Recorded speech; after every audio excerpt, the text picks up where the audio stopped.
Ah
करा संतांचे उपकार काय सांगू आता संतांचे उपकार मज निरंतर जागविते काय द्यावे त्यासी भावराई ठेविता हा पायी जीव थोडा सहज बोलणे हाची उपदेश सहज बोलणे हाची उपदेश करोनी सायास शिकविते काय द्यावे त्यासी भावे उत्तराई ठेविता हा पायी जीव थोडा तुका मने वत्स धेनु एक चित्ती तुका मने वत्स धेनु एक चित्ती तैसे मज येते सांभाळीत काय द्यावे त्यासे व्हावे उत्तराई ठेविता हा पायी जीव थोडा समचरण सरोजम सांद्रमिलांबुधावं जगन्निहित पाणी मंडनं मंडनाना तरुण तुलसी माला कंदरं कंजनेत्रं सदैवलहासं विठ्ठलं चिन्तयामि पांडुरंगा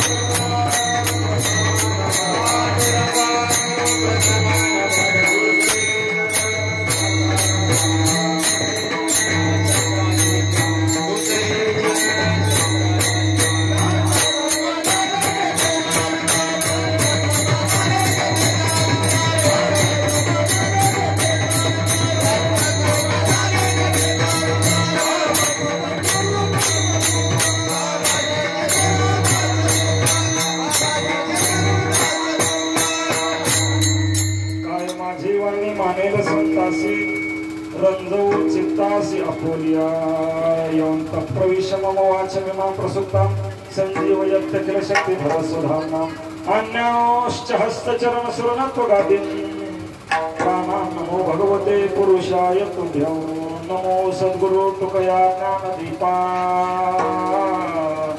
नमो सद्गुरु सच्चिदानन्दरूपा नमो सद्गुरु भक्त कल्याण मूर्ति नमो सद्गुरु भास्करा पूर्ण कीर्ति गंगा पापम शशितापम दैन्यंच कल्पतरुस्तवा पापम तापम दैन्यंच हरे श्री गुरु दर्शनात् नागेंद्र हराय त्रिलोचनाय भस्मांगरागाय महेश्वराय नित्याय शुद्धाय दिगंबराय तस्मै नकाराय नमः शिवाय शरदेन्दु समाकारे परब्रह्म स्वरूपिणी वासरा पीठ निलये सरस्वती नमोस्तुते मनोजवं मारुततुल्य वेगं जितेन्द्रियं बुद्धिमतां वरिष्ठं वातात्मजं वानरायुधं मुख्यं श्रीरामदूतं शरणं प्रपद्ये लोकाभिरामं रणरङ्गधीरं राजीवनेत्रं रघुवंशनाथं कारुण्यरूपं करुणाकरं श्रीरामचन्द्रं शरणं प्रपद्ये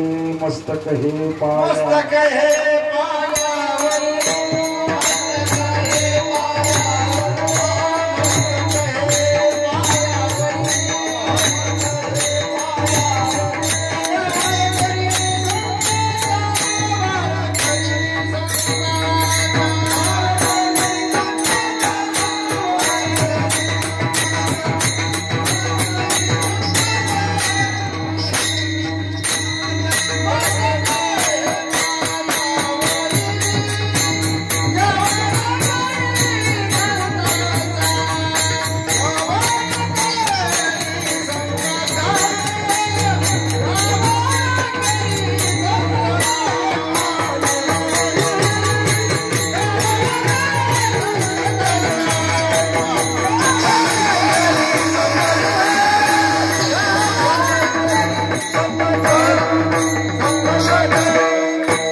कहे पायावरी या वारकरी संतांच्या काय सांगू आता संतांचे उपकार मज निरंतर जागविते काय द्यावे त्याचे भावे उत्तराई ठेविता हा पायी जीव थोडा प्रस्तुत प्राप्त प्रसंगी कीर्तन रूपी सेवे करता निवडलेला अभंग जगद्गुरु जगद्वंदनीय श्रीमंत श्री तुकोबरायांचा 4 चरणाचा आणि साधू संतांच्या बद्दल कृतज्ञता व्यक्त करणारा सर्वांच्या परिचयाचा अभंग आहे।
वस्तुंत प्राप्त प्रसंगी कीर्तनरूपी सेवा करता निवडला अभंग आपल्या सर्वांच्या परिचयाचा आहे. अभंगावर बोलण्यापूर्वी थोडासा परिहार द्यायचा तो असा, आपण या ठिकाणी कशा करता जमलेलो आहोत हे आपल्या सगळ्यांना कल्पना आहे. आपले सद्गुरू योगीराज श्री संत किसन बाबा यांच्या पुण्यतिथीचा आजचा हा दिवस आहे आणि साधू संतांची पुण्यतिथी ज्या दिवशी असते तो आमच्याकरता सगळ्यात मोठा पर्वकाळ असतो. तुमच्या आमच्या जीवनातील सगळ्यात मोठा पर्वकाळ तो म्हणजे संत महात्म्याची पुण्यतिथी. आणि संत महात्मे ज्या दिवशी या भूतलावर अवतीर्ण होतात तो दिवस आणि संत महात्मे ज्या दिवशी या भूतलावरून निघून जातात तो दिवस. श्री संत समर्थ सद्गुरू योगीराज किसन बाबा यांनी आपल्या जीवनामध्ये फार मोठं कार्य केलं. हरी भजनी हे ढोळले जग चुकविला लागत कळांचा, अशा प्रकारची त्यांची ख्याती आपल्या परिसरातून फार मोठा रत्न असणार. स्वतःचा उद्धार तर केलाच परंतु जगताचाही उद्धाराकरता अखंड अशा प्रकारचं कार्य केलं. असे समर्थ सद्गुरू योगीराज किसन बाबा यांच्या पुण्यतिथीचा हा दिवस आहे आणि या पुण्यतिथीच्या निमित्तानं आपल्या सर्व गावकरी मंडळीने अतिशय उत्कृष्ट अशा प्रकारचं नियोजन केलं. श्री क्षेत्र हनुवतखेडा या सर्व गावकरी मंडळीला आणि सर्व कार्यकर्ते मंडळीला खरोखर मी मनापासून त्यांचं कौतुक करतो. रात्रीचाही आपण कार्यक्रम बघितला तर अतिशय आनंददायी सोहळा झाला. एवढ्या बेजारीमध्ये आपण बघालो की एवढे खूप मोठे कष्ट करून आपण सगळे खूप या ठिकाणी तळमळीने हे कार्यक्रम साजरा केला. येत असताना आपल्याला अनेक संकटाला सामोरं जावं लागतं, चिखल आहे, परंतु अशाही परिस्थितीमध्ये हे सगळं साहित्य आणणं आणि एवढं करणं हे फार मोठी अवघड गोष्ट आहे. या अवघड गोष्टी करता खरोखर आपलं करावं तेवढं कौतुक कमीच आहे. म्हणून सगळ्यांनी एकदा या कार्यकर्ते मंडळी करता जोरदार टाळ्या वाजवा. यांनी जे कष्ट घेतले त्या कष्टामुळेच आपण हा सोहळा पाहू शकतो. म्हणून फार फार त्यांचं कौतुक आहे. ही सेवा किसन बाबांना प्राप्त झालेली आणि किसन बाबांना आज वैकुंठातून आनंद होत असेल तर माझ्या लेकरांनी माझ्या करता नवे नवे भगवान परमात्म्याची सेवा खूप मोठ्या कष्टाने केली. बाबांच्याही डोळ्यामध्ये आज आसू आले असतील आणि नक्कीच बाबांपर्यंत ही सेवा पोहोचलेली. तुका म्हणे संत सेवा ही सेवा भगवान परमात्म्यापेक्षाही श्रेष्ठ आहे. कारण की एक वेळ भगवान परमात्मा म्हणतात की माझी सेवा करू नका पण माझ्या हरिभक्तांची सेवा करा. साधू संतांची सेवा ही भगवान परमात्म्याला सगळ्यात मोठी प्रिय आहे आणि ती सेवा तुमच्या आमच्याकडून आज होत आहे. म्हणून आज खरोखर आपल्या फार भाग्याचा दिवस आहे.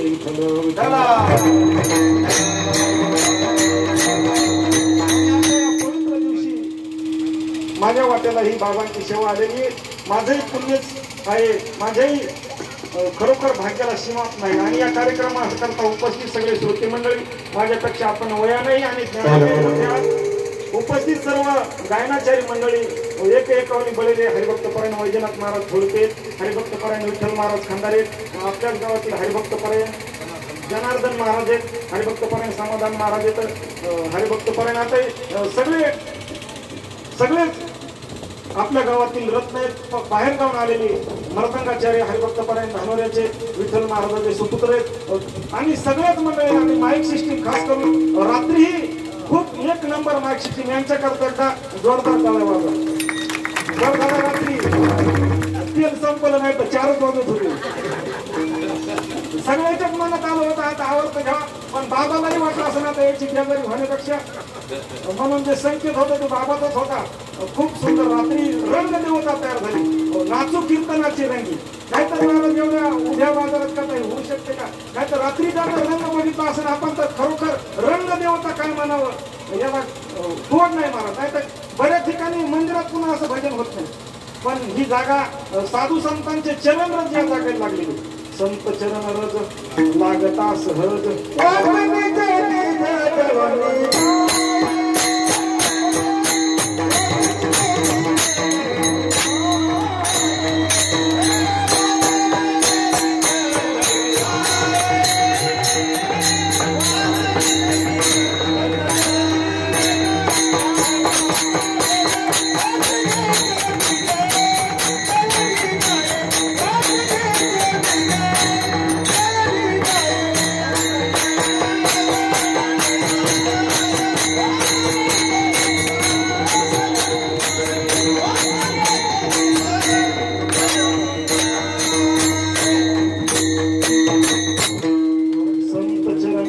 लागता सहज वासनेचे बीज जळून जाय.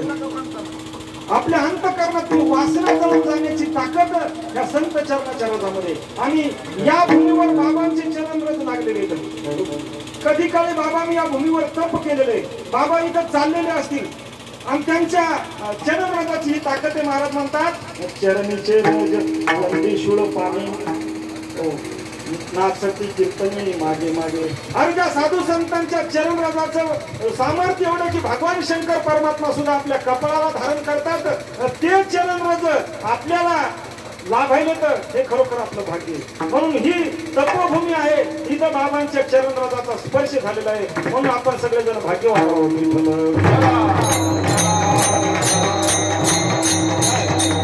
बाबांच्या सेवेकरता निवडलेला अभंग जगद्गुरु तुकोबारायचा आहे. आपल्याला जो काही मर्यादित वेळ आहे, मर्यादित वेळेमध्ये आपण या अभंगाचा भावार्थ होऊ. जगद्गुरु तुकोबारा म्हणतात की साधू संतांच्या बद्दल कृतज्ञता व्यक्त करत असताना माझ्याकडे शब्द नाहीये. काय सांगू आता संतांचे उपकार, माझ्या वाणीला शब्द पुरत नाही. तर एवढे मोठे अफाट साधू संतांचे उपकार आहेत. त्यांच्याबद्दलची कृतज्ञता वास्तविक पाहता कृतज्ञता वेगळी आणि कृतज्ञपणा वेगळा. आजकाल जर आपण बघत असतो तर कृतज्ञपणाच जास्त बघायला मिळतो. एखाद्याने आपल्यावर जर उपकार केले तर त्याची फेड आपण उपकारावर करणं किंवा त्याचं स्मरण करणं याला म्हणतात कृतज्ञता. पण आपल्यावर जेव्हा एखाद्याने उपकार केले त्याची अपकारानं फेड करायची हे सध्या चालू आहे. मदत जरी केली असेल तर त्याच्या वेळेला मदत न करणं याला कृतज्ञता म्हणतात. आणि कृतज्ञता व्यक्त करणाऱ्याला महाराज म्हणतात इथेही सुख मिळत नाही आणि परलोकातही सुख मिळत नाही. कृतज्ञपणा ज्याच्या अंतःकरणामध्ये आहे, नरकामध्ये गेल्याच्या नंतर त्याच्या शरीराला चांडाळ सुद्धा स्पर्श करत नाही. एवढं कृतज्ञपणा वाईट आहे. म्हणून कृतज्ञपणा कोणाच्याही विषयी नसावा, कृतज्ञतापणा मात्र जरूर असला पाहिजे. हो, दोन गोष्टी आपण कायमस्वरूपी लक्षात ठेवल्या पाहिजेत आणि दोन गोष्टी कायमस्वरूपी आपण विसरल्या पाहिजेत. जीवनामध्ये आता आपण जीवनाचा प्रवास करत असताना काही गोष्टी आपल्या कायमस्वरूपी लक्षात राहतात आणि काही गोष्टी मात्र कायमस्वरूपी विसरून जातात. पण महाराज म्हणतात दोन गोष्टी या लक्षात ठेवल्याच पाहिजेत आणि दोन गोष्टी या आपण विसरल्याच पाहिजेत.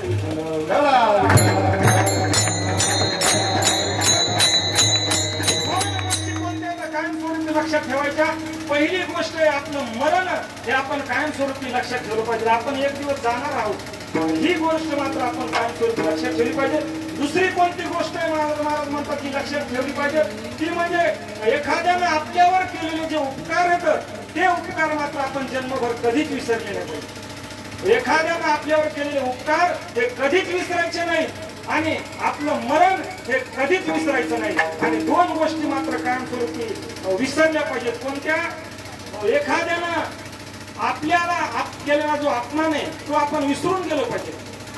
मला असेल त्याच्याला गलती झाली असेल म्हणले तो विसरून गेला पाहिजे. आपल्याला एखाद्यानं अपमान केला, चार चौघामध्ये रागानं बोलला किंवा भांडण झालं, हे तात्काळ आपण मनातून काढून टाकलं पाहिजे. अपमान हा विसरला पाहिजे आणि आपण एखाद्यावर केलेले जे काही उपकार आहेत ते आपण विसरून गेलो पाहिजे. कधी उपकार केले आपण त्याच्यावर लक्षात ठेवायचं नाही. माणूस म्हणतात ना की या हाताने दिलेलं दान या हाताला नाही कळलं पाहिजे, हे विसरलं पाहिजेत आपण. ह्या दोन गोष्टी विसरून जायच्या आणि दोन गोष्टी कायमस्वरूपी लक्षात ठेवायच्या. पण आपलं तसं नाही. आपल्या दोन गोष्टी कायमस्वरूपी लक्षात राहतात. कोणत्या? आपण एखाद्यावर केलेले उपकार, मी तुला 10,000 उष्टे दिलते, हे जन्मभर आपण कधीच विसरत नाही. आणि एखाद्याने केलेला जो अपमान आहे तो आपण कधीच विसरत नाही. कायम घर करून राहता मनामध्ये याचा कधी बदला घेईल, कधी बदला घेईल. पण ह्या गोष्टी मात्र कधीच लक्षात ठेवायच्या नाही आणि काही गोष्टी मात्र कधीच विसरायच्या नाही.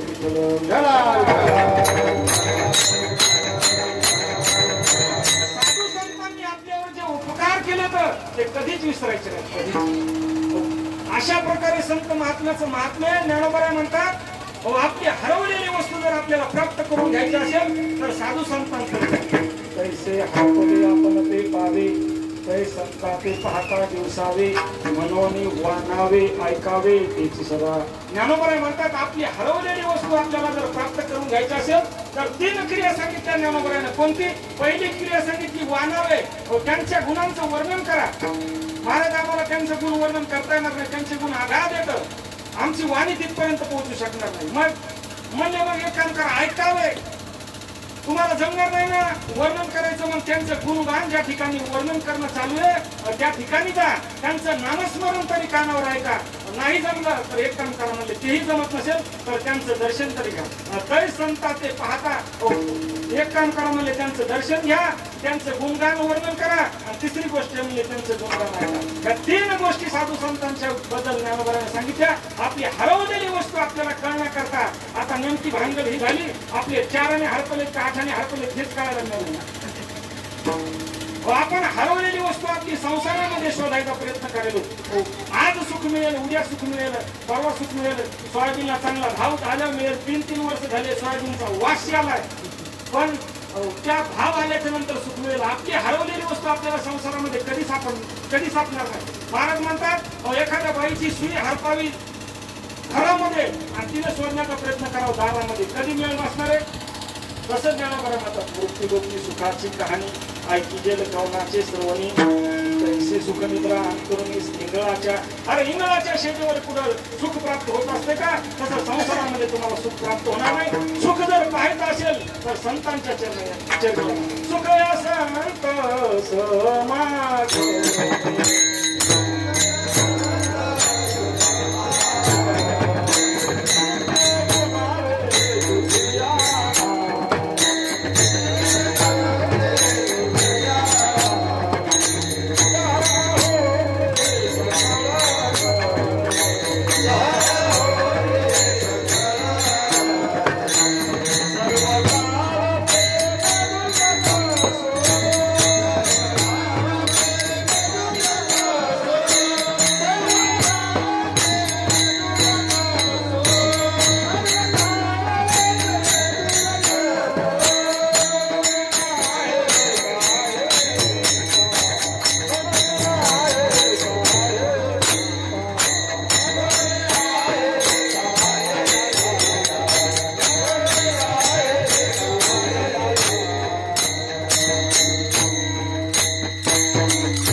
संत समागमे नित्य दुनावे तुझ्या. तुम्हाला जर सुख पाहिजे असेल तर संतांच्या चरणावर जवळ या, संतांच्या जवळ या, त्याच ठिकाणी तुम्हाला सुख मिळावे. पुढोनिया राही उगाची संतांची वारी. त्यांच्या चरणात जाऊन सुख आहे. आणि जगद्गुरु तुकोबाराय सांगतात की त्यांचं वर्णन करणं हे माझ्या वाणीमध्ये तेवढं सामर्थ्य नाही. जगद्गुरु तुकोबारायने साधू संतांचं वर्णन करत असताना महाराज 2 प्रकारे केलेले. अनेक अभंग त्यांचे आहेत, जवळपास 4092 अभंगापैकी 200च्या पुढे अभंग जगद्गुरु तुकोबारायने संतांचं वर्णन केले. पण काही अभंगामध्ये जगद्गुरु तुकोबारायने साधू संतांच्या स्वरूपाचं वर्णन केलेलं आहे आणि काही अभंगामध्ये कर्तृत्वाचं वर्णन केले.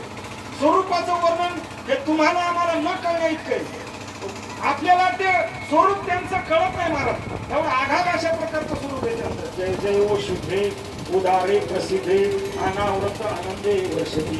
विषय गाळे मिठी तिधरिया मुठी काठी जे तुझी कृपादृष्टी विष होय. महाराज म्हणतात की त्यांच्या स्वरूपाचं वर्णन आहे. जय जय व शुद्ध म्हणजे काय, उदारे म्हणजे काय, प्रसिद्ध म्हणजे काय, त्यांच्या स्वरूपाचं वर्णन हे आपल्याला न कळणार आहे. त्यांच्या स्वरूपाचं जर वर्णन करायचं असेल तर आपल्याला काय व्हावं लागेल, तरीच मान येईल.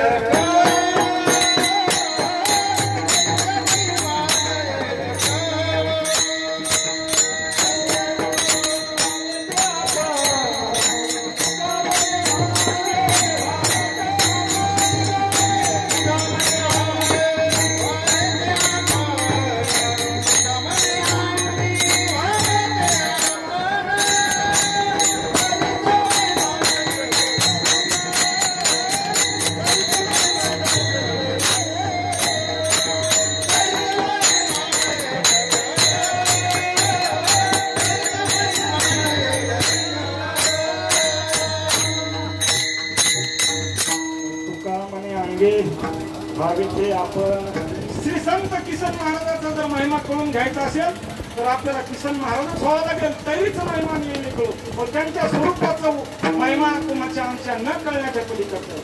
हो, ज्ञानोबराच्या स्वरूपाचा महिमा काय, कैवल्याचा पुतळा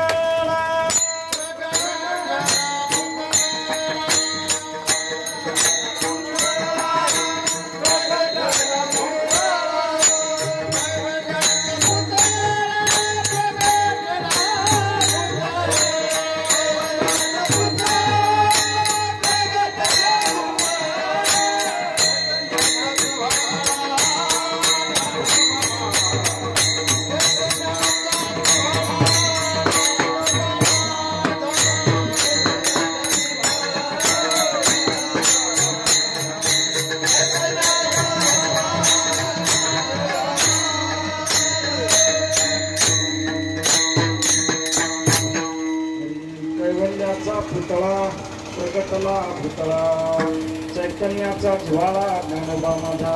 नाथ महाराजांनी हे त्यांच्या स्वरूपाचं वर्णन केलेलं आहे. साधू संतांचं वर्णन करत असताना मी सांगायला दोन पद्धतीने वर्णन केलेलं आहे. एक स्वरूपाचं वर्णन आणि एक आहे कर्तृत्वाचं वर्णन. स्वरूपाचं वर्णन तुमच्या आमच्या बुद्धीच्या पलीकडचं आहे. आता कैवल्याचा पुतळा म्हणजे नेमकं काय, चैतन्याचा ज्वाळा म्हणजे नेमकं काय. नाथ महाराज म्हणतात तुम्हाला जर मोक्ष जर पाहायचा असेल, मोक्षाची जर प्रतिमा जर कशी असेल हे जर पाहायचं असेल तर ज्ञानोबराय करतात. मोक्ष म्हणजे काय तर ते म्हणजे ज्ञानोबा आहेत. हे त्यांच्या स्वरूपाचं वर्णन.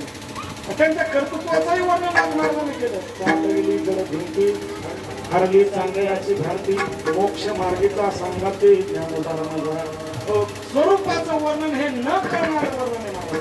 त्यांच्या ठिकाणी गेल्याशिवाय ते आपल्याला त्यांचं स्वरूप कळणार नाही. नाथ महाराज जर नसते तर ज्ञानोबरायचा महिमा तुम्हाला आम्हाला कळाला नसता. नामदेव महाराज जर नसते तर ज्ञानोबरायचा महिमा कळाला नसता. तुकाराम महाराज जर नसते तर नामदेव महाराजाचा महिमा कळाला नसता. निळोबराय जर नसते तर तुकाराम महाराजाचा महिमा कळाला नसता. त्यांच्या स्वरूपाचा महिमा त्यांच्या ठिकाणी आपल्याला जावं लागेल. म्हणून स्वरूपाचा महिमा न करण्यापलीकडचा आहे. म्हणून काही काही ठिकाणी जगद्गुरु तुकोबारायनं त्यांच्या कर्तृत्वाचाही महिमा केला. साधू संतांचं कर्तृत्व हे दोन पद्धतीने महाराजांनी केलेले. एक आहे स्वतःच्या जीवनाबद्दलचं कर्तृत्व काय आहे आणि एक जगत कल्याणाच्या बद्दलचं कर्तृत्व काय आहे. साधू संतांचा महिमा स्वजीवनाच्या बद्दलचा आहे. महाराजांनी सांगितलं माझ्या स्वतःच्या जीवनाचा अनुभव जगद्गुरु तुकोबाराय म्हणतात. आता वास्तविक पाहता जगद्गुरु तुकोबाराय हे काय उठले की डायरेक्ट त्यांनी कीर्तनच केलं नाही. हल्लीच्या काळात आता आपल्याला पाहायला मिळाले उठले की डायरेक्ट बाल कीर्तनकारक. पण अगोदर महाराज म्हणतात घासावं लागेल तुम्हाला, काय अभ्यास करावा लागेल. असा होते साध्य करिता सायास कारण अभ्यास तुका म्हणे. या ठिकाणी किसन बाबांना किती मोठा अभ्यास केला असेल, किती मोठा योग संपादन केला असेल, तरी सुद्धा कधी कंबर बांधून कीर्तन सांगितलं असं तर कधी झालेलं नाही. अभ्यास केला त्यांनी महत्वपूर्ण. स्वतःच्या जीवनामध्ये जगद्गुरु तुकोबाराय म्हणतात मी अगोदर कीर्तन केलेच नाही. अगोदर जर काय केलं असेल तर काय केलं महाराज म्हणतात मी साधू संतांचं कीर्तन चालू असताना त्यांच्या कीर्तनामध्ये जाऊन टाळ घेतला, उभा राहिलो. अगोदर भजन म्हणलं, काही पाठ केली संतांची उत्तरे. साधू संतांचे कीर्तनामध्ये मी उभं राहिलो, त्यांचे अभंग वाचले, त्यांचे अभंग पाठ केले. नवे नवे भंडारा डोंगरावर महाराजांनी एकनाथी भागवताचं असं त्यांच्या चरित्रावरून 10,000 पारायण केली. 10,000 त्यावेळेला कुठं जगद्गुरु तुकोबारायने अभंग रचना करता आली त्यांनी. 10,000 पारायण तर सोडा 10 पानं सुद्धा आता वाचन होणार नाही. कारण की आता हे सगळं गुंडाळून ठेवलंय आपण आणि सगळेजण गुंतलो त्याच्यामध्ये.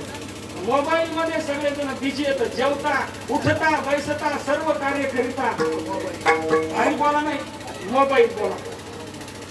एक महाराजांच्या अवस्था विठ्ठल महाराज ते मोबाईलवर बोलता बोलता सोसायटीत घर होते.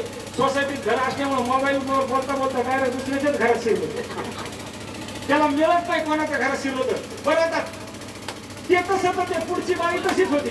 ती गुंतलेली होती कुठं मोबाईल मध्ये. ती म्हणली जेवायला वाढू का तुम्हाला. हिला मिळत नाही ना कोण आले घरात. हे म्हणलं वाढ, हे मोबाईल मध्येच बसलेलं. वाढ यानं जेवायला सुरुवात केली. तिला मिळालाय कोण जेवायले आणि याला मिळालाय कोण खाले. इतक्यात योगायोगानं तिचा नवरा आला. ते बी कशावर होता ते मोबाईल मध्ये पाहत पाहत त्यानं आहे आपल्या घरात प्रवेश केला. पाहिलं तर हे जेवायला हे म्हणा रॉंग नंबर आणला, हे आपलं घर नाही काय करत. ते घुसलं दुसऱ्याच्या घरामध्ये. म्हणजे इतकी वाईट परिस्थिती चालू आहे आजच्या काळामध्ये. पण हे जितकं चांगलं आहे तितकंच वाईटही आहे. ज्या काही गुन्हेगारी घडलेल्या त्या मोबाईलमुळेच घडल्या का. एक मेसेज टाकला की हजारो माणसांपर्यंत चाललाय. हजारो माणसं तलवारी काठ्या काढून लगेच तयार, भावना दुखायला लगेच उशीरच लागेल. पण महाराज म्हणतात तुम्हाला जर जीवनामध्ये काही चांगलं करून घ्यायचं असेल तर संत वाङ्मयाचा अभ्यास करा. जगद्गुरु तुकोबारायने गाथा निर्माण केला हे त्यांच्या स्वतः करता माहिती नाही. एवढं सामर्थ्य त्या गाथ्यामध्ये आहे. तुमच्या आमच्या सगळ्या जे काही भानगड येतात, तुमचं आमचं जे काही दुःख आहे ते गाथ्यामध्ये मिटून जाईल. नवे नवे ज्ञानेश्वरी महाराज म्हणतात तुम्हाला नाही जास्त वेळ मिळाला तरी एक तरी ओळी अनुभवावी. एक ओळीचा तरी तुम्ही रोज अभ्यास करा. ते सामर्थ्य ज्ञानेश्वर महाराजांच्या ज्ञानेश्वरीमध्ये. गाथ्या करतात जगद्गुरु तुकोबारायने फार मोठे कष्ट केले. हे वाङ्मय त्यांनी निर्माण केलं. पण महाराज म्हणतात मी अगोदर काय केलं, अगोदर मी अभ्यास केला. अगोदर त्यांच्या चरणामध्ये ध्रुवपद धरले. जे काही देऊळ होतं पडकं अशा प्रकारचं पडकं देऊळ होतं ते पडकं देऊळ बांधण्याचा प्रयत्न केला आणि बांधता बांधता आता दर 15 दिवसाला त्यांच्याही गावामध्ये कीर्तन असायचे देहूला प्रत्येक 15 दिवसाच्या एकादशीच्या दिवशी कीर्तन असायचं महाराज कान घेऊन उभे असायचे महाराजांचाही खूप मोठा अभ्यास झाला आणि अभ्यास करता करता मग योगायोग असं झाला पूर्वीच्या काळात काही मोबाईल नव्हते महाराज कुठरोक आले असं काही विचारण्याचा हे नव्हता जो महाराज वेळेला उपस्थित राहील त्या महाराजाचं कीर्तन व्हायचं योगायोगानं त्या दिवशी कोणीच कीर्तनाला आलेलं नव्हतं सगळ्यांनी ठरवलं महाराज तुम्हीच कीर्तन करा आणि त्यावेळेला परिस्थिती महाराज नव्हते त्याच्यामुळे महाराजांचा नंबर लागला आणि हळूहळू मग महाराजांनी अशा प्रकारचं कीर्तन केलं आणि कीर्तन मर्यादा अशा प्रकारची सांभाळली नवे महाराज म्हणतात मी माझ्या जीवनामध्ये अशा प्रकारचं कर्तृत्व केलं की मी गेल्याच्या नंतर स्वतःला धन्य म्हणून घेणारे लोक येतं की आम्ही धन्य आहोत त्या आम्ही काय केलं जगद्गुरु करायला बघितलं भाग्य धन्य म्हणावी इहलोकी लोका भाग्या हेतू का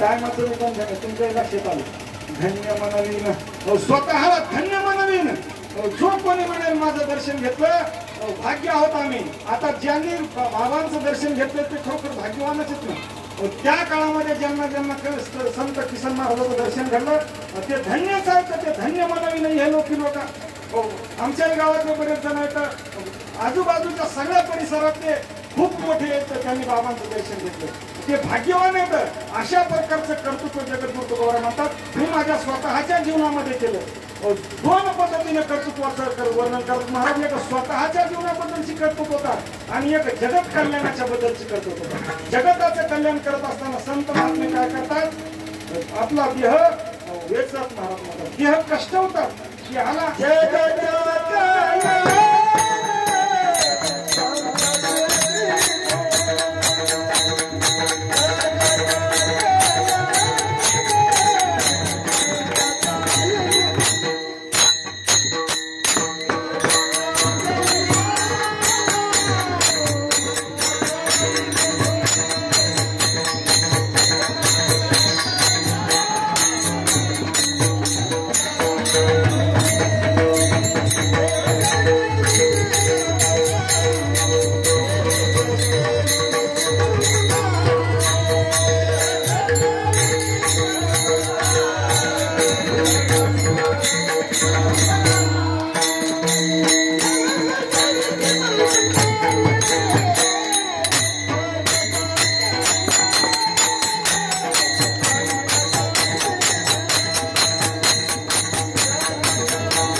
जगाच्या कल्याणा संतांच्या विभूती हे जगत कल्याणाकरता या ठिकाणी आले हे त्यांचं कर्तृत्वच आहे दोन पद्धतीचं कर्तृत्व एक स्वतःच्या जीवनाबद्दलचं धन्यतेचं आणि एक जगत कल्याणाचं धन्यतेचं बद्दल जगताच्या कल्याणाकरता संत महात्मे देह कष्ट होतात देहाचा त्या ठिकाणी भक्त ऐसे जाना उदास देहावर उदास होतात स्वतःच्या शरीराला किती जरी पीडा झाली तर काय करा देह जावो अथवा राहो पांडुरंगी राहो हे जगत कल्याणाच्या बद्दलचं जगद्गुरु संतांचं वर्णन केलेलं आहे नवे जगद्गुरु तुकोबाराय म्हणतात किती जरी वर्णन करण्याचा प्रयत्न केला तरी मी त्यांचे उपकार त्यांचं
काय सांगू आता संतांचे उपकार मज निरंतर जागृती. संतांचं वर्णन करत असताना जगद्गुरु तुकोबारायनं दोन पद्धतीनं केलं.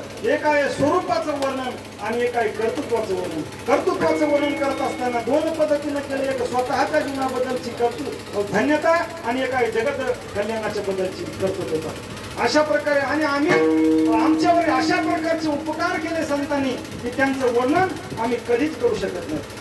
कधी कधी आपल्याला प्रश्न पडतो काय सांगू. हा शब्द दोन पद्धतीने येतो मला. कधी सांगायला काहीच नसतंय त्यावेळेला माणूस काय म्हणतोय काय सांगा बाबा. आणि कधी कधी सांगण्याकरता एवढं काही असतंय की त्यावेळेला सुद्धा आपल्याला वाटतं की काय सांगावं. आता महालक्ष्मीचा सण होऊन गेलेला आहे. महालक्ष्मीच्या सणाच्या दिवशी आपल्या घरी एवढे काही पदार्थ असतात की खाणाऱ्याला वाटतं की आता काय काय खावं. आणि कधी एखाद्या वेळेला शेतातून जर गेलेलं असलं जर घरचं वातावरण जर रेंज मध्ये नसलं तर त्याही वेळेला वाटतंय की आता काय खावं. म्हणजे काय हा शब्द येतो ना समोर. ज्या वेळेला काहीच सांगायला नाही त्याही वेळेला माणसं म्हणतात की आता काय सांगावं बाबा. आणि ज्या वेळेला सांगण्याकरताही एवढं मोठं आहे त्याही वेळेला काय काय सांगावं अशा प्रकारचे अनिर्वचनीय येतात. वाणी आपली तिथपर्यंत पोहोचू शकत नाही. संतांचे उपकार एवढे अगणित आहेत. जगद्गुरु तुकोबाराय म्हणतात की आम्ही त्यांचं वर्णन आमच्या वाणीतून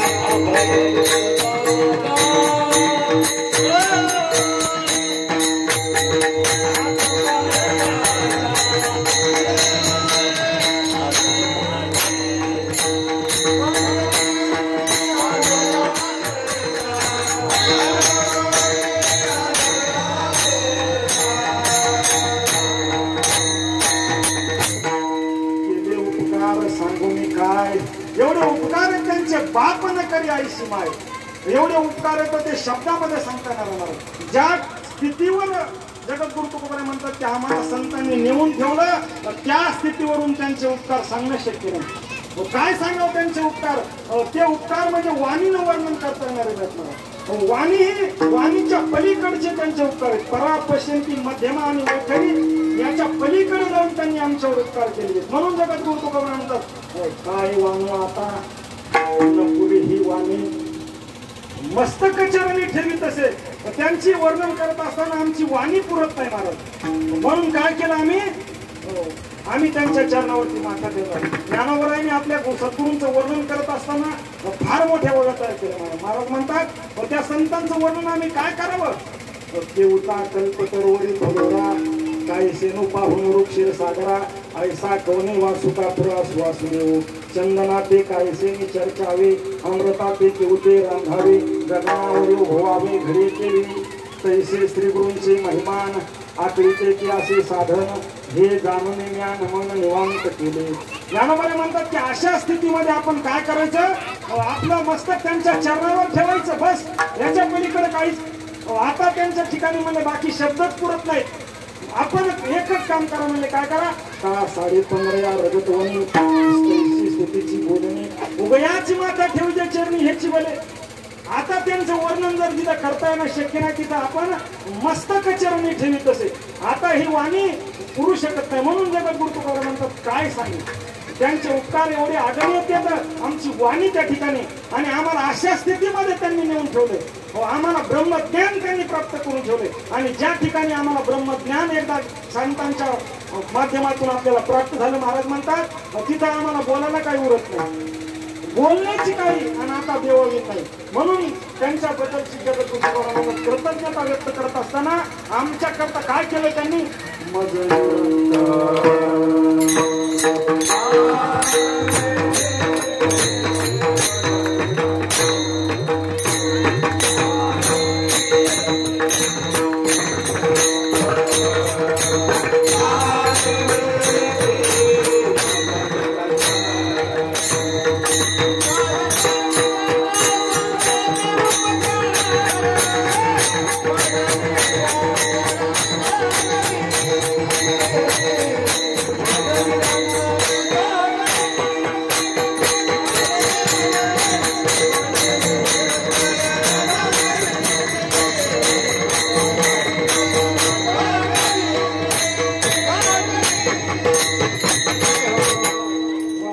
यायचं करता टाळ्या वाजवता बरं. सगळं लक्ष तुमचं तिकडंच आहे, पण टाइम झाल्याशिवाय काय सुटका नाही. भरती मंडळ एवढे गोड प्रमाणे म्हणाले आणि तुमचं लक्ष सगळं तिकडं कोणी बोलायला फक्त लक्षपूर्वक ऐका. 2:30 वाजल्याशिवाय सोडायचं नाही. शंकर महाराजांनी सांगितलं चिरकर का पिरकर काही झालं तर घर नाही. 2:30 ते 3 होय 3 का बरोबर बरं काय हरकत नाही. चिरकर एका माणसानं काय केलं जांभळं विकत घेतले. जांभळं आता जांभळाचा भाव तुम्हाला माहिती आहे 100 रुपये पाव जांभळं होते आणि त्या जांभळं पाव किलो जांभळं घेत असताना खात खात खात काय केलं त्यानं एक भुंगा आला त्या जांभळामध्ये. जांभळाच्याच कलरचा भुंगा होता काळा फुट. आता ते खाता खाता जांभळा बरोबर त्यानं भुंगा बी टाकला. भुंगा टाकल्यावर त्या मधात गेला चिर आवाज येऊ लागला त्या भुंग्याचा. ते म्हणलं तुला मी 100 रुपये पाव किलो विकत घेतोय तू चिरकर का पिरकर आता डायरेक्ट तुला पोटात टाकतो. तसं चिरकर का पिरकर बोलले तरी काही घोर नाही. 2:30 वाजल्याशिवाय सोडायचं नाही. हो सगळेजण लक्षपूर्वक ऐका. बरोबर वेळेमध्ये आपला कार्यक्रम होईल.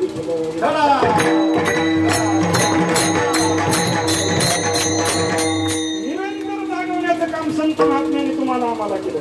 जागवणं म्हणजे काय हो नेमकं? जागा करणं म्हणजे काय? झोपीतून जागा करणं इतकं सोपं आहे का? दररोज आम्ही जागा होतो झोपीतून, पण पुन्हा झोपायलो, पुन्हा जागे व्हायलो, पुन्हा झोपायलो.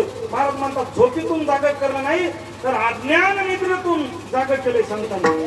अज्ञानाच्या निद्रेमध्ये तुम्ही आम्ही घोर पडलेलो होतो. अज्ञानाच्या अंधकार मध्ये पडलेलो आहोत आणि अज्ञानाच्या अंधकारामध्ये सुख काय आणि दुःख काय कधीच तुम्हाला आम्हाला ते कळलं नाही. अज्ञान निद्रेमध्ये आम्हाला जागवण्याचं काम संत किसनबाबांनी केलं. म्हणून त्यांच्याबद्दल आपल्याला काहीच बोलता येणार नाही. महाराज म्हणतात आयुधेची निदा विश्व स्वप्नाचा धंदा भोगीत होता प्रभुता अनादिकालापासून अनेक जन्मांतरापासून आपण अज्ञानाच्या अंधकारामध्ये आहोत आणि त्यांनी आम्हाला उठवलं जागा केलं. काय महाराज म्हणतात उठा जागे वारे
रात्री हायगरी केली म्हणजे मला मिळत नाही झोपला झोपला कसा डोळा लागला असं कसा डोळा लागला इथं नाही ना आपल्या घरी नाही नाचू लागतंय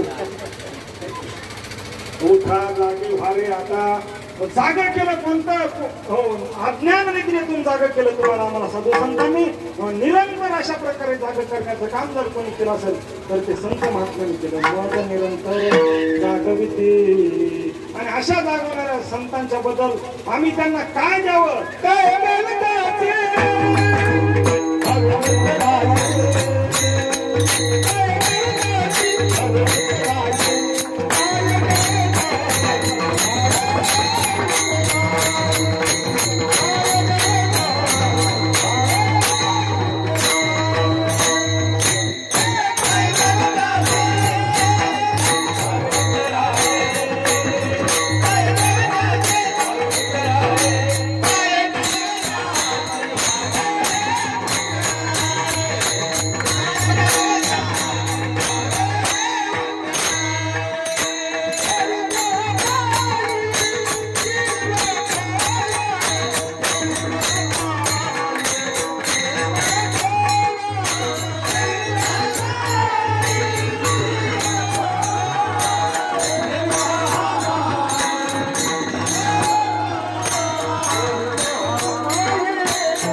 संतांचे उपकार मज निरंतर जागवती. निरंतर जागवणाऱ्या संतांच्या बद्दल आम्ही काय द्यावं, काय द्यावे त्याशी व्हावे उत्तराई. त्यांच्या ऋणातून उत्तराई होणं शक्य नाही. आम्ही आमचा देह जरी त्यांच्या चरणावर जरी ठेवला ना तरी तो कमीच आहे. एवढ्या संतांच्या अगणित आमच्यावर तो उपकार येतो. बाकीचे सगळे ज्या काही गोष्टी येतात त्या संतांच्या उपकाराच्या बाबतीमध्ये कमी फारत. एवढे उपकार अगणित अशा प्रकारचे साधू संतांनी आमच्यावर केले तर देह जरी त्यांच्या चरणावर तुम्ही आम्ही ठेवला तरी तो कमीच आहे. अगणित अशा प्रकारचे उपकार आहेत. त्यांच्याबद्दल महाराज म्हणतात आमचा देह कमी पडेल. काय काय द्यावं त्यांच्याबद्दल. आमचं मन अर्पण केलं, आमचा देह जरी अर्पण केला तरी तो कमी आहे. असे अगाध संतांचे उपकार. त्यांच्यामध्ये एवढं सामर्थ्य आहे, एवढं सामर्थ्य. एका गावामध्ये असा प्रकार घडला, 2 मिनिटामध्ये त्याचा सांगून पुढे जातो. एक संत महात्मे सहज एका मंदिरामध्ये येऊन बसले. अशा प्रकारचं मंदिर होतं, गावापासून दूर होतं. आणि संत महात्मे त्या मंदिरामध्ये आले. चलता साधू आणि बहिती गंगा. संत महात्मे एका ठिकाणावर थांबत नाहीत, पण तीर्थयात्रा करत करत करत त्या ठिकाणावरती थांबले. थांबल्याच्या नंतर गावकऱ्यांचा ओढा सुरू झाला दर्शनाकरता. दररोजचे गावकरी सगळं गाव घालून पुसून येऊ लागलं. सगळं गाव घालून पुसून संतांच्या दर्शनाला यायले. सगळेजण आनंदी होता संतांचे दर्शन करता आले. पण आता पंढरपूरच्या वारीमध्ये आपण हजारो लाखो वारकरी असतात, पण काही कसे असतात, काही हौशे, काही गौशे, काही नवशे, असे बी काय असते. तसं गाव म्हणल्याच्या नंतर अनेक प्रकारचे माणसं येतात. पण आता इकडं सगळं गाव आल्याच्या नंतर तिकडं गाव सगळं मोकळं झालं. मग चोराला चमाना चांगलं तशी अवस्था झाली. या चोरालाही संधी मिळाली. यानं काय करायचा प्रयत्न केला. लोक इकडे दर्शनाला आले. संध्याकाळी प्रवचनाला महाराज 1 तास प्रवचन घ्यायचे. त्या प्रवचनाला आले की यानं इकडे सगळा सपाटा सुरू केला. हे घर झालं की ते घर, ते घर झालं की ते घर, कोणाच्या घरात सोयाबीन किती आहे त्याला सगळं माहीत होतं. त्यानं बरोबर मग ते कार्यक्रम सुरू केला. पण 4-8 दिवसाच्या नंतर हळूहळू लोकांमध्ये चर्चा सुरू झाली. अरे म्हणजे आपण सगळेजण इकडे चाललो, पण आपल्या घरामध्ये सगळ्या चोऱ्या सुरू झाल्या. इतक्या चोऱ्या सुरू झाल्या, प्रत्येकाच्या घरी चोरी होऊ लागली, प्रत्येकाच्या घरी चोरी होऊ लागली. सगळेजण राजे साहेबाकडे गेले. त्या काळचा जो काही राजा होता त्या राजाकडे गेले. महाराज आम्ही सगळे गावकरी मंडळी संतांच्या दर्शनाला चाललो, पण अशा वेळेमध्ये आमच्या घरी चोऱ्या व्हायला. तुम्ही काहीतरी प्रयत्न करा जेणेकरून आमच्या चोऱ्या बंद होतील. तुमचं काम आहे आमचं रक्षण करण्याचं. राजा सांगितलं ठीक आहे म्हणजे तुमचं रक्षण करण्याची जबाबदारी माझी घेतो, पण सगळं गाव जर दर्शनाला जात असेल तर आपण काय करू शकणार आहे. राजाने एकच विचार केला, आता आपण काय केलं पाहिजे. आपण राजाच्या वेशामध्ये नाही जायचं, मग आपण सामान्य माणसाच्या वेशामध्ये जायचं. आता एक याचा इकडे चोऱ्याचा सापटा सुरू झाला.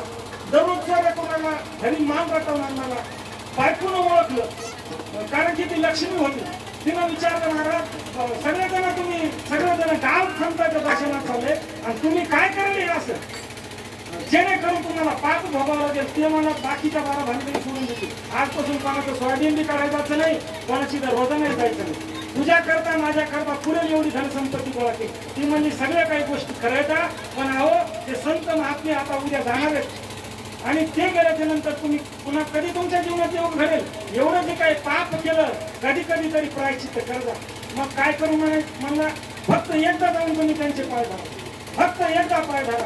यानं बायकोचं ऐकलं, बाकीचं नाही कोणाचं ऐकायचं. पण काय करायचं तो बायकोचं मात्र महाराज म्हणाले म्हणजे आपल्याला काय हरकत नाही. ऐकावंच लागतं, प्रत्येकालाच ऐकावं लागतं. त्याच काय होय. एकदा बिरबलानं काय केलं, 2 मिनिटात चालतं सांगतो. बिरबलानं जाऊन दिलेली विठ्ठल महाराज जो कोणी बायकोचं ऐकत नाही त्याला काठवाडी घोडा बक्षीस. अशी रांग लागली 2 किलोमीटर कोणाची ऐकिना राहायची. ऐकिणार या रांगेला आणि फक्त 2च उरले इकडे रांगेला. राजालाही आनंद वाटला. मला 2 का होईना पण पुरुष आहेत म्हणजे आपल्या राज्यामध्ये. दोघाला एकेकाला विचारलं म्हणजे एक जणाला विचारलं म्हणजे तुम्ही ऐकत नाही का बायकोचं. तर म्हणून आपलं तसं काय नाही. मग इकडं कसं काय काय नाही. आमची मंडळी येता येता म्हणली जास्त गर्दीत जाऊ नका. भाई म्हणला बाजूला नीट इकडे काय काम होतं. पण दुसरं लई चॅप्टर होतं. विठ्ठल महाराज सारखं इतकं चॅप्टर होतं. ते म्हणलं पठ्या कधीच ऐकत नाही बायकोचं. याला माहित होतं याला काय करायचं फक्त आपल्याला घोडा जिंकायचा. बाकी राजाला काय माहिती आहे. मला महाराज मी कधीच ऐकत नाही बायकोचं. वा याला म्हणते पठ्या देऊन टाका म्हणजे याला घोडा बक्षीस. बिरबलाला सांगितलं यानं घोडा देऊन टाकला. घरी आला पण ही चॅप्टर राहिले होती चॅप्टर. मला बघ कसा आणला घोडा. काठवडी घोडा आणला. ही म्हणजे आणून आणला पण काळाच आणला. धावला पाहिजे होता. म्हणजे घरची शहाणी बाजारची येडी. जे गेलं वापस पुन्हा ऐकलं नाही तिचं. आता राजाने विचारलं परत कस काय आले. काय नाही आमची मंडळी म्हणली पांढरा घोडा द्या. राजा म्हणला घोडा ठेवून वाटला. बिरबलानं प्रश्न राजाला विचारला. मला राजेसाहेब एवढ्या उचापत्या करायची तुम्हाला काय गरज होती. काय नाही म्हणजे आमची राणीनं मला सांगितलं म्हणून. म्हणजे तुम्ही बी तसे शकता काय. सगळ्याच्या भानगडी तिथे. पण यानं काय केलं कधी नव्हे ते बायकोचं ऐकलं आणि कधी कधी ऐकण्यामध्येही फार मोठं आपल्या जीवनाचं कल्याण होतं. ऐकलं तिथं. पण आता यानं विचार केला आपण कधी देवाच्या दर्शनाला गेलो नाही. सप्ताह सुरू झाला की आपल्या बिराड वावरामध्ये लोक म्हणते चौचुले खाके पिलीचे हाचको. त्याच्याकरता म्हणलं काय करायचं सगळेजण गावात आले की मग आपण एकट्याने जायचं. अशा वेळेमध्ये गेला दुपारच्या 2:30च्या टायमामध्ये सगळे लोक शेतामध्ये कामाला आणि महाराज बसलेले होते. महाराजांचं दर्शन घेतलं. महाराजांनी डोळे लावून घेतलेले होते. दर्शन घेतल्याच्या नंतर विचारलं कोण येतं. म्हणजे सांगितलं याच गावात. म्हणजे याच्या आधी महाराज मी कधीच आलो ना तुमच्या दर्शनाला आणि आज मात्र आलो. चांगली गोष्ट आहे म्हणजे आनंद आहे. काय करीत असता. आता काय करीत असता म्हणजे काय सांगावं ना. काय म्हणजे महाराज असं जे काही काम हाताला आलं ते करीत असतो. काय नाही म्हणजे चांगले बेटा करता. फक्त एक गोष्ट म्हणजे मी बाकी कोणालाच उपदेश केला नाही. तुम्हाला एक गोष्ट सांगतो काय करायचं म्हणजे फक्त जीवनामध्ये काय करायचं आतापासून. आता झालं ते जाऊ द्या पण आतापासून माझ्या शब्दावर विश्वास ठेवा. आतापासून इथून पुढे कधीच खोटं बोलायचं नाही. जे काय असेल ते समोरासमोर खरंच बोलायचं. तुमच्या जीवनामध्ये कधीच वाईट होणार नाही. माझ्या शब्दावरती विश्वास ठेवा. आता त्यानं विचार केला आपला धंदा सगळा कशाचा खोट्याचा धंदा आणि खरं कसं बोला. मला आता महाराजांना सांगितलं म्हणलं काहीतरी असं सामर्थ्य महाराजांमध्ये. ठीक आहे म्हणलं ऐकितो तुमचं ऐकितो. घरी आला. घरी आल्याच्या नंतर आता इकडे चोऱ्याचा सुळसुळा झाला. संध्याकाळी इकडे सगळे लोक आले हे चोरी करायला निघाल्याच्या नंतर राजानं काय केलं वेशीमध्ये सर्वसामान्य माणसाचं रूप धरून राजा वेशीमध्ये उभा राहिल्याबरोबर सगळे गावकरी गेल्यानंतर राजाने याला बघितलं. याची दोघांची भेट झाली.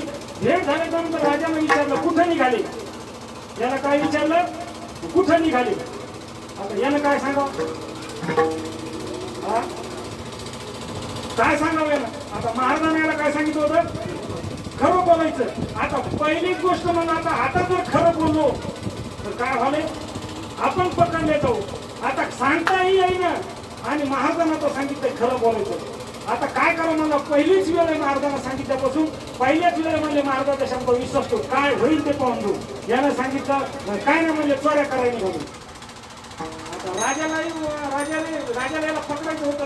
राजा म्हणलं चोऱ्या करायला निघालं म्हणलं वा म्हणजे आनंद आहे म्हणजे मला पण चोऱ्याच करायच्या. आता आपण दोघं मिळून काय करू युक्ती करू. मग मला कोणाचं घरी जायचं म्हणजे इकडं कोणाची सगळे घर आपल्याला माहिती आहे. राजाने सांगितलं, आता राजाच्या वेशामध्ये त्या माणसाने सांगितलं म्हणले अशा कशा चोऱ्या आपल्याला करायच्या. मग डायरेक्ट म्हणजे राजाच्या तिजोरीवर टाका टाकायचं. इथं म्हणजे काळा सोयाबीन चोरण, कापूस चोरण, उडद चोरण, मुग चोरण, काही त्या राजाच्या तिजोरीत जाऊ आपण. ते मला राजाच्या तिजोरी येण्यात का काय, राजा पकडून फासावर गेलं तर मग काय करायचं, तुम्ही फक्त माझ्यासोबत चला म्हणून. राजाच्या तिजोरीचा पत्ता मला माहित आहे, पण कुलूप मात्र मला तोडता येतो. हे म्हणला केवढा नाही कुलूप आपण तोडले, आपला कुलप तोडायचा धंदा आहे. कोणता बी कुलूप असू द्या ना, मला एका रात्रीत तोडतो. मला तुम्हाला कुलप तोडता येते आणि मला राजाच्या तिजोरीचा पत्ता माहिती. फक्त एक म्हणजे आपली काय बोलीचे काय, जे काही चोरीमध्ये मुद्देवाल सापडन तो काय करायचा, अर्धाला वाटून घ्यायचा. अर्धा बस म्हणजे काही हो म्हणलं काय हरकत नाही, तुम्ही मला एवढी मदत करायले, आपण दोघांनी अर्धा वाटून घेऊ चला म्हणजे. आणि सायंकाळी 12-1 वाजता बरोबर, आता ह्या राजाच असल्यामुळं सगळ्या चोर आता माहित होत्या, जाऊन त्याला तिजोरी दाखवली. तिजोरी दाखवल्याच्या नंतर बरोबर म्हणजे बघा आता तुमचं तुम्ही काम करा. यानं तिजोरी फोडली. तिजोरी फोडल्याच्या नंतर तिजोरीमध्ये 3 हिरे होते. 3 हिरे. हिरे म्हणजे एक हिरा ब्रह्मांडात पृथ्वीचं मोल होतं एवढा असा सामर्थ्यवान हिरा होता. 3 हिरे. पण आता यानं तिथं मधामध्ये विचार केल्याच्या नंतर यानं विचार केला आता 3 हिरे न्यावा तर आपलं काय ठरलेलं आहे, अर्धाला द्यायचंय. आता 3 हिरे, आता त्याला एक जाईल मला एक जाईल. मग आता एक हिरा काय अर्धाला फोडायचं काय, फोडल्यावर तर त्याचं सामर्थ्य जीव आलं म्हणजे भांगून जाईल तो हिरा. मग याला ते इमानदारी दाखवली आणि तिसरा हिरा तसाच ठेवला. आणि बरोबर 2 हिरे, एक या माणसाला म्हणजे राजाला दिला, दुसरा घरी घेऊन आला. पण दुसऱ्या दिवशी सकाळी बरोबर सगळे पहारेकरी जागे झाल्याच्या नंतर चोरी झाली. तिजोरी फोडी. राजाला तर सगळं माहित होतं तिजोरी कोण फोडी काय केलं. राजाला बरोबर माणसं पाठवून त्याला हाणून पकडून आणायचं होतं. पण सगळ्यात अगोदर कोण गेलं, प्रधानजी गेले.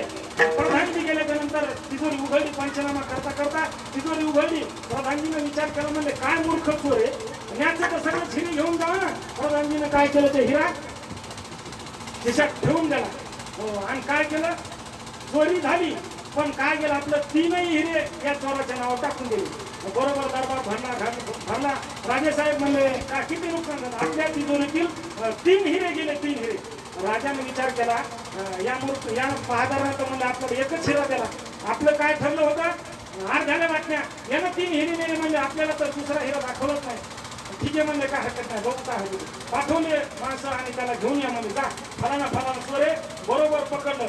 आता पकडल्याच्या नंतर चला म्हणजे तुम्ही चोरी केलेली.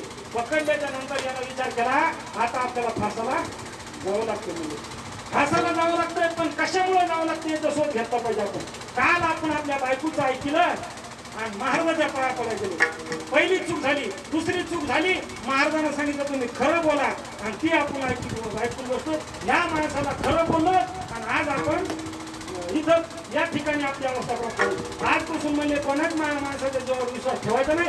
अरे पुढं महाराज लोकांनी पुढे आपल्याला फसवलं का, संतांनी आपल्याला फसवलं का, जाऊ द्या म्हणजे जे झालं ते झालं. आपल्याला आता पुढं सामोरं जायचं. दरबार भरला आणि राजे साहेबांना सांगितलं मला, अरे आपलं काय ठरलं होतं.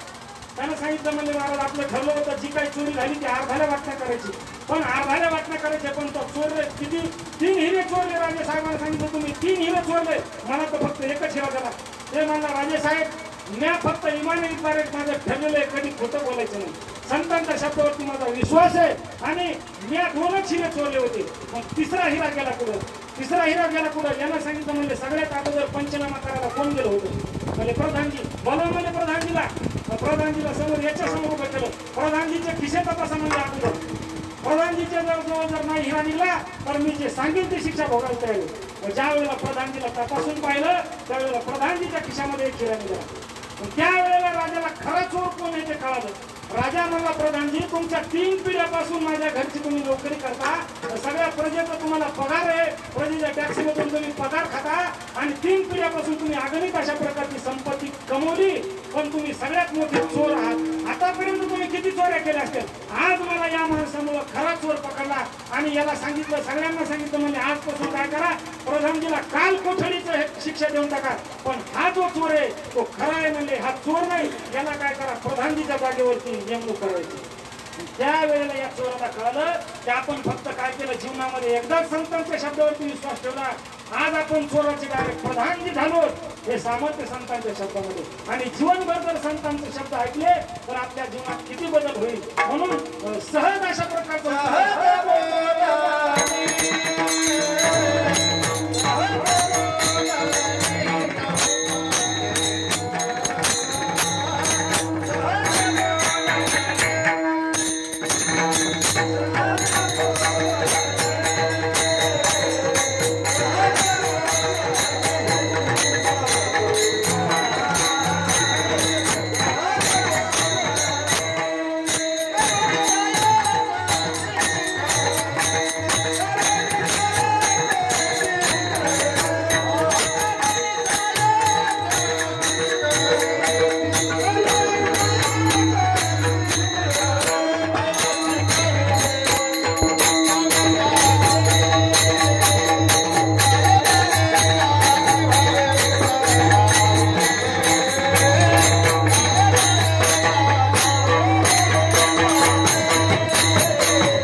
बोलणे, हित उपदेश, सहज त्यांच्या बोलण्यातून आपलं कल्याण होऊ शकतं. हे सामर्थ्य संतांचं आहे. त्यांच्या सहज बोलण्यानं जगताचा उद्धार होऊ शकतो. तुका तरी सहज बोले वाणी आणि त्यांच्या घरी वेदांत वाहिपान तयाचे पिसाक शब्द सुखे मनो येती वेद एका सदैव सच्चिदानंद कान होती. ज्ञानोबराने काय केलं? ज्ञानोबराय म्हणतात मी सहज बोलण्याकरता गेलो आणि ज्ञानेश्वरी तयार झाली. त्यांच्या सहज बोलण्यातून जगताचा उद्धार होतो आणि आमच्या सहज बोलण्यातून एखाद्याच्या घराची रांगोळी होती. हे सामर्थ्य आपल्या वाणीचं आहे. पण त्यांच्या वाणीमध्ये जी ताकद आहे फार मोठी ताकद आहे. मुख्य अमृताची वाणी आणि देह देवाचे कारण. आणि सहज बोलण्यात जर नाही उद्धार झाला तर काय करतात? करोनी सायास शिकवते. म्हणजे सायास करून आपल्याला शिकवतात. हे सामर्थ्य संतांचे. आता एक वाजलेलं आहे. 10 मिनिटात आपली सेवा समाप्त होणार आहे. तत्पूर्वी सर्व भजनी मंडळीने गोड प्रमाणे म्हणलेले तर पण बऱ्याच माणसाने टाळ्या नाही वाजल्याच नाही. जस काय असा झिमझिम झिमझिम पाऊस पडतोय ना, रात्रभर पाऊस पडला पण पत्राच्या खाली झेम नाही आला. कसं झालंय? टाळ्या वाजल्या पण मुंगीवर नाही हातावरची. एकदा जोरात टाळ्या वाजवायचा. सगळ्यांनी हातावर करा. हातावर हातच नाही. हातच नाही हो. नामदेवराव स्पेशल हिरो तयार करायचा. जपात आहे राजा 2 घंटे कसे कुमार कुमार